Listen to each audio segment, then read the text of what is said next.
안녕하십니까 여러분. 비 내리는 오늘입니다. 다우가 마이너스 2.3%로 떨어지고 비트코인은 플러스 3.6% 가격 상승을 한 하루가 또 되겠습니다. 비트코인이 이제 주식시장과 디커플링을 하고 있는 모습인데, 이 트럼프 대통령이 전날 연준 의장을 이제 바로 잘랐으면 좋겠다 뭐 이런 공격을 하는 바람에 달러 급락, 주식 붕괴, 그리고 국채 금리는 혼조, 살짝 오르긴 했더라고요. 그러니까 국채 가격이 떨어진 거죠. 그러니까 아무튼 탈달러 자산 움직임이 더 심해진 그런 현지 시간 기준으로 월요일 장이었습니다. 근데 비트코인은 오히려 8.7만 달러를 돌파해서 4월 고점을 갱신을 했어요. 그래서 시장은 출렁출렁 흔들리지만 비트코인은 오히려 견고하게 나아가고 있는 모습입니다. 글로벌 금융 시스템의 중립 자산으로 자리 잡고 있는 비트코인, 신호가 너무나도 강하게 지금 보이는 중입니다. 그래서 굉장히 불리시한 상황이다 라는 말씀 드리면서 오늘 한번 데일리 비트 시작해 보도록 하겠습니다. 간밤의 주요 트윗 읽어 드리겠습니다. 토마스 파러, 아폴로라고 하는 이 비트코인 ETF 펀드 트래커 사이트, 요거를 운영하시면서 비트코인 관련 리뷰 사이트도 같이 서비스를 하시는 분의 이 아폴로라고 하는 회사의 코파운더입니다. 토마스 파러. 이분이 비트코인과 주식시장의 상반된 움직임을 공유를 했는데요. 비트코인은 상승하는 반면 주식 선물은 하락하고 있다. 마치 시장이 비트코인을 대안적 금융 시스템으로 취급하는 것 같다. 이렇게 썼어요. 이게 이제 미국 장이 열리기 전에 쓴 거라서 주식 선물이 하락하고 있다고 표현을 한 거죠. 그래서 이미 미국 장이 열리기 전부터 이런 의견들이 트위터상에서는 이미 많이 나오고 있었습니다. 디커플링이요. 그래서 비트코인이 단 하루 만에 3.5% 이상 상승하고 다우존스 지수는 2.5%가 떨어지고, 이게 비트코인을 기존 시스템과 완전히 다른 대체 자산으로 이제 시장이 보기 시작했다는 증거다. 그래서 주식은 미래에 대한 불안감을 반영하고 있고, 비트코인은 시스템 바깥에 있는 신뢰 자산으로서 재평가받고 있는 중이거든요. 자, 이러면은 뭐가 과연 올해 내내 위닝을 할지, 이기는 자산일지를 한번 우리가 잘 생각해 보면 좋겠습니다. 금융 시스템 패러다임의 전환에 어떤 주인공은 누구냐? 이것이 이제 비트코인이라고 보는 게 저는 합당하다고 생각하고요. 자, 다음 코베이시 레터. 요거 요즘 많이 보시더라고요. 많은 분들이 코베이시 레터라고 하는 이 X 계정을 팔로우 하신 다음에 많이 이제 보십니다. 왜냐면 여기에 거시경제, 또 증시, 시황, 비트코인까지 포함해서 모든 것들에 대한 아주 발빠른 뉴스가 올라오거든요. 근데 어떤 얘기를 했냐?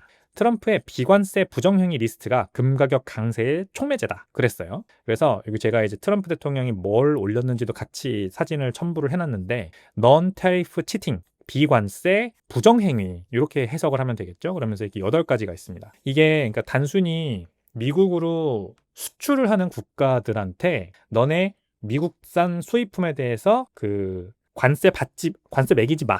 그러니까 우리가 너네한테 관세를 세게 때릴 테니까 너네는 보복하지 마. 요거잖아요. 지금 관세 전쟁이라는 게. 근데 그거에서 끝이 아니라는 거예요.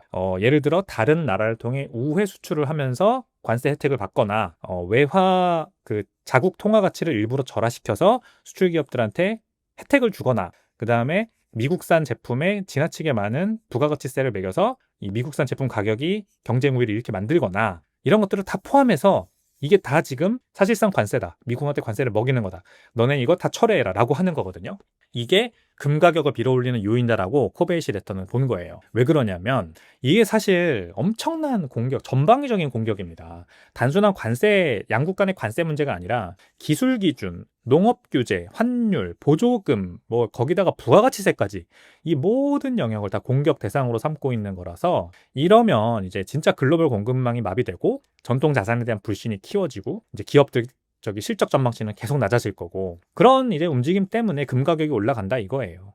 결국 중립 자산에 대한 수요가 올라간다. 실제로 금 가격은 계속 사상 최고가를 연일 경신하고 있고, 이제 비트코인도 드디어 주식과 완전히 디커플링을 해버렸죠. 지난 이제 현지 시간 월요일, 우리 시간으로 화요일 기준으로 봤을 때는요. 그래서 비트코인은 역시 이런 글로벌 통화 전쟁의 봄 게임의 주인공이다. 금과 함께, 그런 말씀을 드리겠습니다. 시나 21st 캐피탈의 CEO죠. 이분이 지금 이 트렌드선, 비트코인의 추세선을 그리고 여기에서 돌파한 모습을 가져와 봤는데, 이제 어쨌든 추세라는 거는 우리가 보면 좋다고 제가 늘 말씀드리지 않습니까?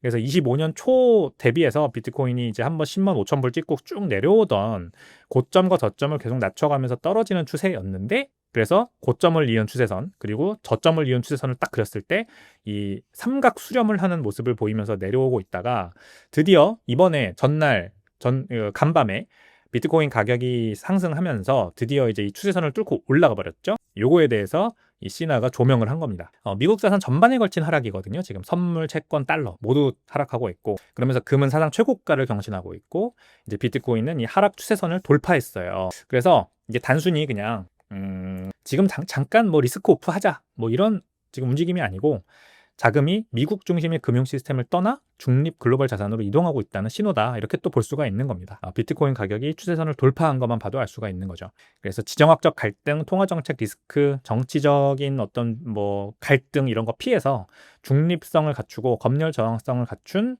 자산에 대한 선호가 뚜렷해지고 있는 겁니다. 우리나라에서도 뭐 콩알금 같은 거 사시는 분들이 틱톡에다가 계속 이렇게 리뷰 영상 올리잖아요.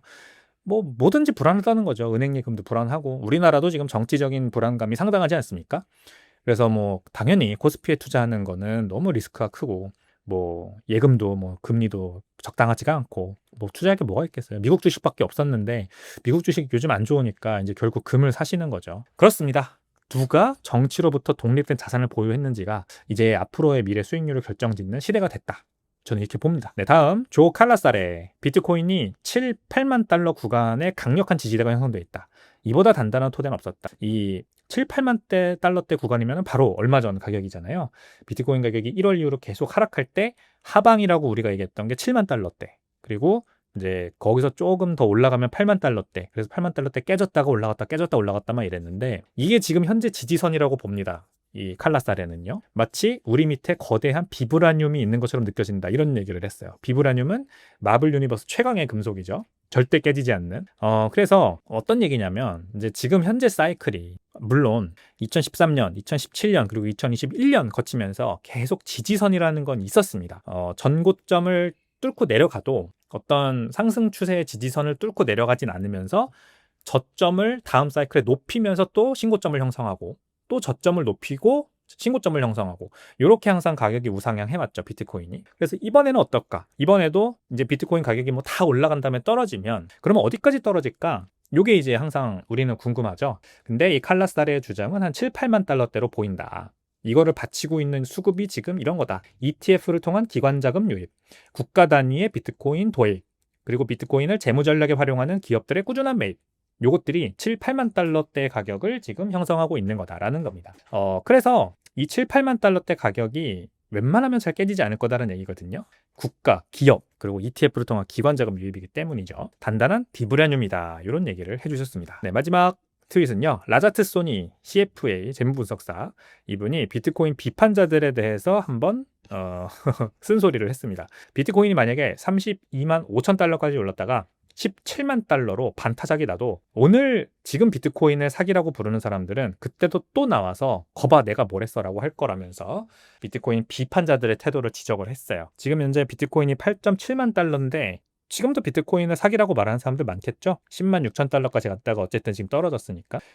사기라고 하는 사람들, 이제 가격 오르면 또 조용해졌다가 잠잠해졌다가 비트코인이 한 32만 달러까지 오르고 또 떨어지면 그때 또 나와서 똑같은 얘기 할 거라는 겁니다. 앵무새처럼 반복하겠죠.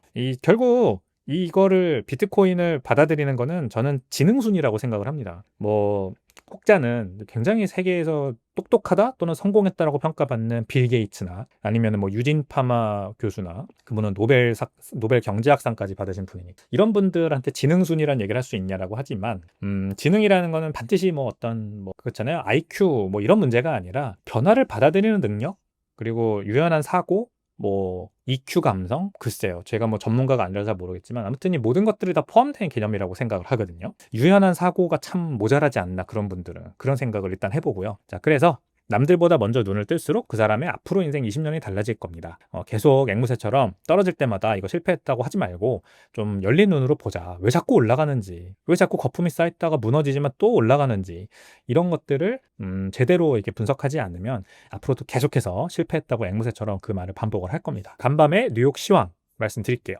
비트코인은 8.7만 달러를 돌파해서 8만 7,275달러에 거래가 됐습니다. 그래서 4월 2일 이후로 최고치를 기록했고요. 트럼프 대통령이 파월 연준 의장 해임 가능성을 언급을 했습니다. 백악관 경제자문 케빈 헤셋이 트럼프와 참모진이 파월 해임의 법적 근거를 검토 중이라고 밝혔고, 트럼프 대통령은 또 트루스 소셜에다가 파월 해임은 빠를수록 좋다, 느낌표 빡 하며 금리 인하를 압박을 했습니다.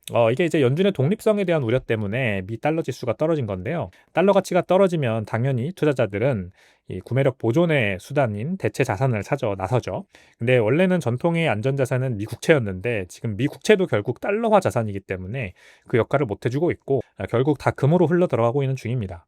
그리고 일부 이제 뭐 해외, 신흥국, 유로존 뭐 이쪽에 있는 좀 알짜배기 주식들에 흘러가고 있고 뭐 그렇습니다. 근데 비트코인으로도 그 물결이 지금 전해져 내려오고 있는 거죠. 그래서 비트코인은 당연히 금과 함께 이런 통화 가치 하락에 대한 대표적인 헤지 수단입니다. 그래서 전날 금 가격 역시 사상 최고치 또 돌파를 했습니다. 트럼프 행정부가 또 주요 교역국들 간 관세 협상 가능성이 또 커지고 있어가지고 여기에서도 좀 플러스 요인을 받은 것 같습니다. 지난주에는 일본 무역 대표단과 협상을 했죠. 트럼프 대통령이 큰 진전이 있었다 이렇게 밝혔고, 또 중국 역시 협상 의향을 내비쳤어요. 근데 대신에 백악관 너네 좀 더 우리를 존중해달라 이런 요구를 같이 했다고 합니다. 어쨌든 진행은 되고 있다. 그럼 이런 흐름 속에서 비트코인이 지금 트럼프의 관세 충격, 해방의 날 충격 이후에 하락분을 거의 다 만회를 해서 이제 앞으로 좀 굉장히 모멘텀이 좋은 상황이 아닌가 이렇게 보입니다. 네, 증시 말씀 안 드릴 수가 없겠죠. 뭐 또 한번 최악의 날을 맞았습니다. 다우존스 2.5% 하락, S&P 500 지수 2.4% 하락, 나스닥 종합 지수 2.6% 하락, 전부 다 비슷비슷하게 2.4에서 6% 비슷비슷하게 떨어졌네요. 역시 도널드 트럼프 대통령이 제롬 파월 연준 의장에 대한 공격 때문에 이렇게 된 겁니다. 참고로 다우 지수는 1932년 이후 최악의 4월을 기록을 할 것 같다라는 전망이 지금 나오고 있고요. S&P 500은 이번 달에만 6번째로 1.5% 이상 하락을 했습니다. 그래서 이게 2022년 6월 이후로 가장 많은 하락일이라고 하네요. 트럼프 대통령이 트루스 소셜 게시물에서 파월 의장을 Major Loser라고 불렀어요. 대단한 패배자라고 해석할 수 있겠죠? 그러면서 이제 연준 의장의 그 보수적인 움직임이라고 할까요? 빨리빨리 금리 안 내려준다 이거를 비판을 하고 있습니다. 그러면서 중앙은행 의장을 교체하려는 움직임, 이게 지금 연준의 독립성이 침해되는 거다. 그러면 이 우려가 현실화되면 미국 달러 자산에 대한 외국인 투자자들의 신뢰가 더욱 약화될 수 있다. 지금 이런 전망 때문에 달러 가치가 떨어지고 미국채 금리가 올라가고 이런 겁니다. 미국채 금리는 어떻게 됐나 보겠습니다. 10년물 소폭 상승했어요. 0.078%포인트 상승해서 4.407%, 4.4% 그러니까. 그리고 2년물 금리는 3.751%에 마감을 했습니다. 근데 이 양자 간 금리 차가 2022년 1월 이후 최대폭까지 벌어졌다고 합니다. 10년물 금리와 2년물 금리 간의 차이가 2022년 1월 이후로 최대폭이다. 파월 의장의 해임 가능성, 무역 전쟁에 대한 우려. 그래서 이제 시장 심리를 짓누르는 거고, 결국 10년물 국채라고 하는 궁극의 안전자산의 지금 투매 현상이, 탈달러화 자산 현상이 계속해서 이어지고 있는 중입니다. 오는 수요일에 재무부 데이터가 발표가 되는데, 이 외국인 투자자들이 지금 현재 미 국채 매입에 얼마나 적극적인지 또는 소극적인지 이런 것들이 나올 예정이라고 하네요. 이거를 한번 잘 지켜보면 좋겠습니다. 네, 달러 연준 독립성 우려에 달러 하락했다 계속해서 말씀드리고 있죠. 어떻게 하락했나 볼까요? 달러 지수는 98까지 지금 떨어졌습니다. 그래서 99선도 깨졌고요. 백악관 국가경제위원 케빈 헤셋이 파월 의장에 대한 지위 유지 이거를 검토 중이라고 밝히면서 이 움직임이 계속해서 달러 자산에 대한 하락으로 이어지고 있는데, 연준은 이제 케빈 헤셋은 뭐 이렇게까지 얘기를 하고 있더라고요. 이미 중앙은행이 정치적인 결정을 한 거다. 정치적인 고려에 따라서 금리를 조정하고 있는 거다. 이렇게 일부러 파월 의장이 트럼프 대통령한테 안 좋은, 덜 우호적인 쪽으로 금리 정책을 펴오고 있다. 이런 음모론을 제기를 했고, 연준은 이거에 대해서 당연히 강하게 부인을 하는 입장입니다. 이제 아무래도 집안 싸움이라서 뭐 외국인들이 봤을 때는 한심한 거죠. 왜 저럴까? 어차피 이거 달러에 대한 신뢰도만 하락하는 거네. 그러면 떠나자. 약간 이렇게 되는 것 같습니다. 그래서 달러가 유로, 엔, 파운드 등 주요 통화 대비 수년 내 최저치를 지금 기록을 했고요. 달러 지수는 3주 연속 하락세를 이어갔습니다. 네, 그런 반면에 금 가격은 사상 최고가를 또 경신했습니다. 금 가격이 사상 처음으로 온스당 3,400달러 돌파, 무려 3% 상승해서 3,406달러에 마감을 했는데요. 최근 9거래일 중 7일을 상승을 했습니다. 엄청난 상승세고, 역시 트럼프 대통령의 파월 해임설, 이게 주요 원인으로 작용을 했습니다. 물론 실제 해임 가능성은 불확실하지만요. 그래서 글로벌 중앙은행들이 지속적으로 현재 금을 매입 중이라고 하고요. 달러 대비 가치 저장 수단으로서 금의 매력이 점점 높아지고 있다, 이런 분석이 나오고 있습니다. 자, 금 가격의 상승, 비트코인 가격 상승으로 조금씩 넘어오고 있는 모습 보이는데, 이제 얼마나 앞으로 더 급격하게 넘어올지 귀추가 주목됩니다. 네, 오늘의 빔 보시죠. 재밌는 그림입니다. 아파트나 뭐 아니면 빌라인 것 같죠. 근데 다 불이 꺼져 자고 있는데 한 집만 불이 켜져서 앉아가지고 차트를 보고 계신 분이 있습니다.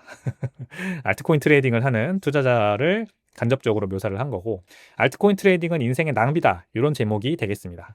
알트코인 트레이더는 못 자죠. 왜냐면은 미국과 유럽 시장이 이제 열리면, 뭐 사실 암호화폐 시장이 열린다는 표현이 맞지는 않긴 하지만, 어쨌든 이 미국과 유럽 시장의 거래가 활발한 시간에 잘 수가 없죠. 그때 이제 같이 트레이딩을 하면서 돈을 벌어야 되기 때문에. 그래서 낮과 밤이 바뀐 삶을 살고, 근데 그렇다고 해서 꼭 항상 돈을 버는 것도 아니에요. 돈을 버는 것도 굉장히 힘들어요, 수익을 얻는 것도.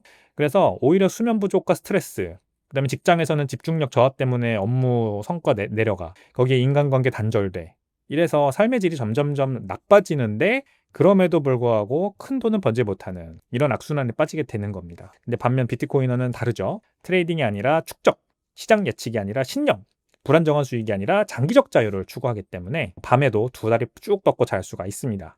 여기 아파트에 사시는 나머지 잘 자시는 분들은 다 비트코이너들이신 것 같네요. 그래서 아침이면 맑은 정신으로 일에 집중하고, 저녁에는 여유롭게 운동하고 가정에 충실하고, 그런 삶을 즐기면서 비트코인을 축적하는 사람들이 결국 장기적으로 보면 부자가 되고 올바른 방향으로 나아갑니다. 네, 그래서 우리는 무엇을 선택하느냐, 이게 삶의 질을 결정한다는 걸 반드시 깨닫고요. 수면 부족과 함께 알트를 쫓지 말고 평온한 일상으로 비트코인을 축적하시죠. 그래서 비트코인을 함께, 우리 비트러너님들과 함께 비트코인을 함께 모아나가는 이 길을 계속했으면 좋겠습니다. 네, 여러분, 4월 22일 화요일입니다. 비가 엄청나게 내리고 있는데 한우 잘 보내시고요. 저는 내일 또 찾아오도록 하겠습니다. 감사합니다.